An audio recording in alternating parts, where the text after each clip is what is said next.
Welcome back to the my YouTube channel Samajhpur blog दुनिया जैसे स्वागत करुछे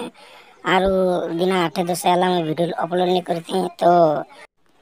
स्टार्ट कंटिन्यू वीडियो आवा तो चलो वीडियो स्टार्ट करमा। तो आज वीडियो टा होचे छुआ माने बोल देबे मुठ्ठेसनी 6-4 पीडमी आरु 6 तो गुठे पीडी नहीं पानी लड़के देन बोलिए अंता 4 मैंने पीडी है आरु ई मैच तुमको भल लागवा काहे कि 4 में भी तुमको नहीं लागे आरु बेसी एंटरटेनमेंट भी लागवा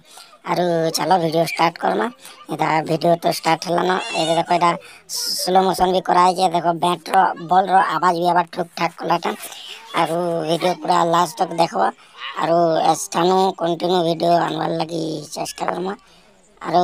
वीडियो टा पूरा लास्ट तक देखबो। ए कला कला बॉल दे पीटी पुटा आवान ए बाबू कीड़े धरसकला बाजला रे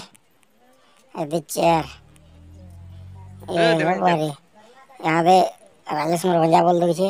आदे बड़े छोड़े आइडा आ देखो बॉल दिस तो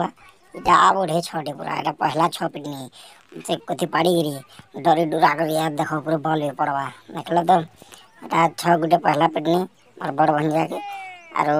याद एरा देखो पीटी भी नहीं पारवा का करबो पीटी नहीं पारले पेटे बाजले तो पिटबो गधोड़ा पीटी नहीं जाने खिलवाड़ नहीं पहला के देते लगे पीटी भी नहीं पारवा। तो वीडियो लास्ट तक देखो और चैनल सब्सक्राइब करके लाइक शेयर करो।